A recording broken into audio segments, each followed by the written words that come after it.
I think it's kind of privileged to be one of the editors of Sociology during this sort of very special birthday of the journal. And we wanted to put this sort of session together when we were thinking about what we could do way back in the autumn last year. We wanted to think about what we could do which would create a sort of opportunity to think about what sociology, the journal, is to sociology, the discipline in the UK, and how that sort of relationship, iterative and contingent, has developed over 5 decades. When I was reviews editor, as Sarah said, with Peter McMyler and Liz and David were editors, I was really pretty early career. I had a temporary lectureship at Manchester then. So it was really quite a big thing to be drawn into a team that was going to last considerably longer than my contract at the time. And I think we all know about those things in different. So it was very affirming to be included. I mean, I had been involved in various BSA things before that, but it was a really big deal for me. And we picked up the baton from Janet Finch, Nick Abercrombie, Alan Walden, Larry Ray, and I can remember that day in Lancaster with all the boxes and carrying the boxes and etc. And I think, yes, being part of a team, we did have shared discussions. We didn't have, it wasn't that you're just reviews editors or whatever. And Sarah Dimmola, who was our administrative assistant, was very much part of the team. And back then, it was index cards and letters, headed paper, and just really the beginning of using email to communicate. So I think that that really makes you think. Everything took a lot longer. Getting reviews back from people probably takes a long time now. It took a long time then for different sorts of reasons, but snail mail and such. But it was certainly a learning process for me in terms of that that kind of organisational work, in terms of feeling in the middle of something important, because that journal, I've been reading it since I was a student, and I was first a student in 1971, so I've been reading it for 20 years by the time I got involved, and it just felt like that was the beating heart of sociology. I suppose the other points I wanted to make are about what it means for it to be the flagship journal of the BSA. Wes is a great journal, cultural sociology is doing incredibly well, and 10 years on doing incredibly well. But sociology is the flagship journal, and I still see it as kind of the beating heart of the sociological community. I don't care if that sounds old-fashioned, I just risk sounding old-fashioned. I think it's really important. It's obviously really important to the BSA, to the members, to all of us. When we came to editorship in 2009, we set for ourselves, and we're public about this in a foreword, some objectives for the journal. The first and most general of these, and it's going to provide the theme for what I want to say, I think, is that we saw the journal, this is the community point, I think, that Sue was making just a moment ago. We saw the journal as having a responsibility to sustain and promote a conversation. Conversation is going to be my buzzword between members of the association, and also in a wider way amongst sociologists and their colleagues. It was thinking about the journal in that way was at the forefront of our editorial mission. How could we imagine the journal as a conversation taking place on the page, and how could we sustain and promote that? Particularly in relation to that, we had the ambition to develop the reviews section, so I only say a little bit about reviews, even though somebody's already been said, to extend the international profile of the journal, which we took some steps towards, and also to try and make the peer review process a little bit more transparent. We were keen to widen participation geographically in terms of submission and readership, and that was happening already.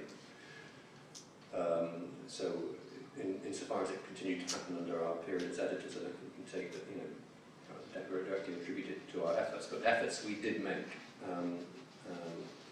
The journal is open. I mean, you can read it wherever in the world you might be if you have the means to access it. There's no prohibition in that sense. And you can submit to it wherever in the world you might be, given the same, if you've got your journal article together, and you're happy to send it to us rather than anywhere else. But we felt we had to be more proactive in this, and one of the things that we did throughout our period of editorship was really push ourselves as an editorial team out and about. I remember the highlight of that was a trip to the ISA in Gothenburg that year. It was myself and Sally Power, not just to be in attendance, but to have a stall where the journal was promoted, to meet with anybody who wanted to come and talk and find out more about the journal, how they might submit it, and more than that, to attend as many sessions as we possibly could, and in the hotel bedroom late at night, work our way through the entire programme, underlining and highlighting abstracts which looked interesting or like the sort of thing that ought to be, and then sending out a whole series of emails over a day spent just emailing from the conference to various people who appeared in the programme saying, look, are you still around? We missed your paper because we were in another session. We'd really like to see you submit the journal. That kind of work was one of the great satisfactions of editorship. Tony and I and David and Ruth, we travelled down to Plymouth to take the journal over from David Mason. So we had a lovely trip down there, and what was great is the editorial assistant, and I think the role of the editorial assistant is so important. The wonderful Anna Musgrave, who was editorial assistant to David's team, she came back. In fact, she physically brought the journal. She brought the filing cabinets, the boxes, in a van from Plymouth to Staffordshire. And she stayed, and just that kind of administrative process, the flow, the sort of bureaucratic process, so important to have someone so great as her to support us, the editors, in doing our job. And so Tony and I physically worked together with Anna in an office for 2 days a week. We sat side by side, we kind of did the workflow together. I'm not sure how later editors did that, but that was our preferred model. And being alongside Anna as well was great, just in terms of immediacy of kind of reaction and so on. What's kind of interesting in terms also of, I guess, those relationships that develop and the conversations that develop in the course in these spaces is that Anna got involved in my research with asylum seekers and refugees and went off to do an MA in refugee studies at the University of East London, and is quite a senior position in the Refugee Council now, was behind the fabulous report, Dignity and Maternity, that some of you may remember being published a couple of years ago. Definitely no dignity and maternity for asylum seekers and refugees. And that kind of, there's a slippage there to these sociological, these points of sociological urgency, and I think this is certainly in our editorship, a focus on the asylum migration issue. It was really interesting going back to the conference we ran and the special edition we had of the journal that Stephen Castles was the keynote for, towards a sociology of forced migration, thinking about those issues then and the sort of spectre we have in front of us now, and the sort of devastating things happening in Greece and Turkey, in terms of forced migration. My experience as a relatively early career researcher, so for me, I was the first person in my family to go to university, and so I'd like to comment on the role personally and politically for me, in being co-editor with Tony, with Ruth, and also with David. It certainly had a huge impact on my sociological imagination and also my sociological sensibilities.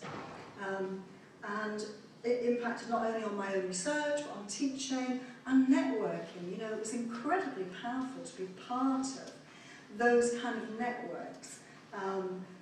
Different approaches to theorising, I'd been kind of trained in a sort of critical theory background, but to be networking with people from different theoretical approaches.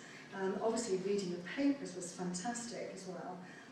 But also seeing methodological innovations, and ideas on the page, but also in person at conferences and at networking events. The editorial board was great, had a huge impact, and it was really enlivening. It really enlivened my own sociological work and sociological imagination.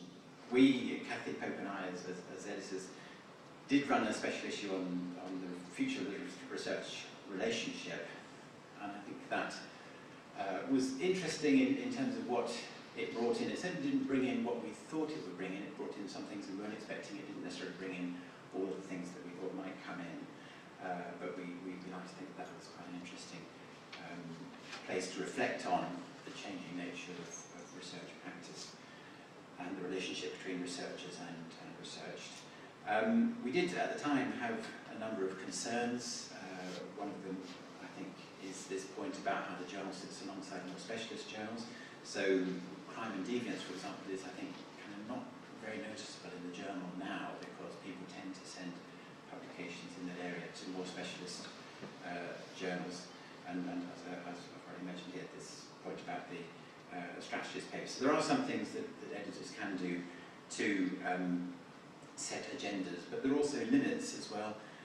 One of the surprising things, I suppose, was that we took over as editors and found that already the next year and a half's worth of issues were already spoken for by things that were either accepted or were in the pipeline and under revision and so on. So in terms of making a mark, if someone does do this analysis of the different editorial teams, it will be important to see how the impact of a particular editorial team, there's a lag between when they are in that position and seeing their influence. But I don't think it's always possible to have as much impact as one might like. One of the things, in going back to the first issue from 1967, is the piece there by Joe Banks, where he's reflecting on the history of the BSA from its foundation in 1951.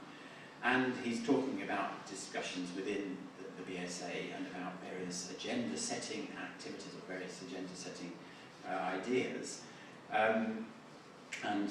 It's interesting, given the sessions I've been in at this conference relating to sociologists' careers and the position of early career researchers in particular.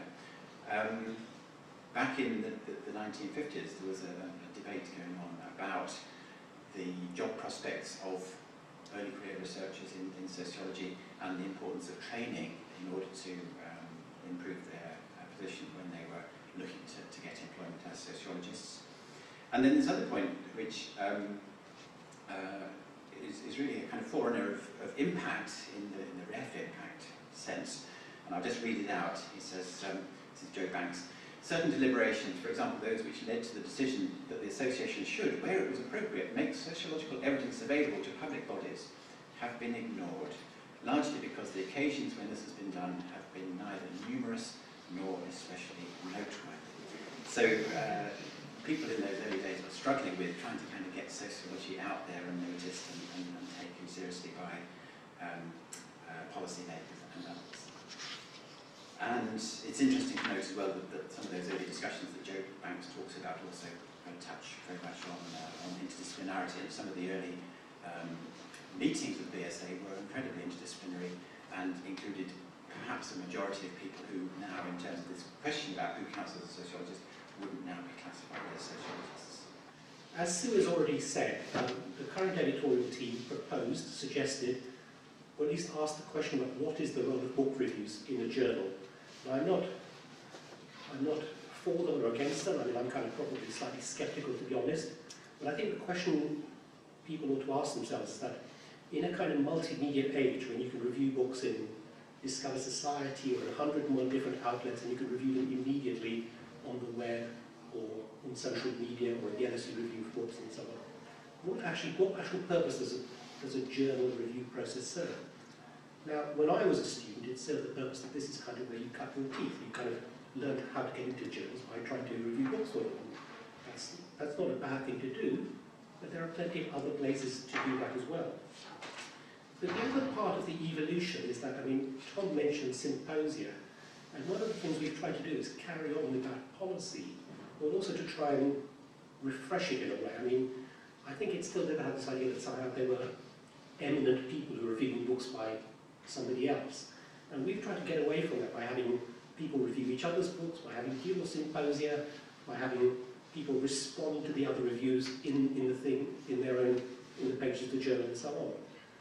Without actual feedback from readers, it's actually very hard to know what people make of that. But this is kind of, I don't know, about the evolutionary strategy of the journal and where it should be going. being the editor of the journal is partly about sort of stewardship or guardianship. You're only going to be editor for 3, 4 or 5 years. You're always going to hand it on. It's not like a journal where you're going to be here for in perpetuity for a long period of time. But the question is, there's got to be something more to it than just administering the workload. You've actually got to try and shape it in the way in which all the 4 speakers have said. Now, it's interesting to kind of hear the contributors, because we published when you bid for the journal, you kind of make a statement about why you want to be the editors, and that's presuming the basis on which you're accepted. And in our very first editorial statement, we actually sort of publish a version of that. And I will just say very briefly, I mean, three of the reasons why we wanted to be editors were, one was about internationalization, which has already been mentioned, and I won't go more about that. The other one was about impact, which I won't say more about that as well. But the third thing was actually about whether the journal could be made more interactive or not, which again, all the contributors have touched on. And we were thinking about how do you make a journal interactive in a sort of web space and so on. I don't say we found the answer to this, and Tom's point about conversation is quite right. But actually, it's incredibly difficult to work out how and where you have conversations. There is no end of people who, given the space, want to say, I want to respond to what somebody said about my article, which is all well and good, but we really haven't got the space to do that. And we can offer them an online space, but actually not many people want to take that up. So I think those are just 3 or 4 points which I hope may be things that we can think about in terms of sociology now, but also where it might go in the future.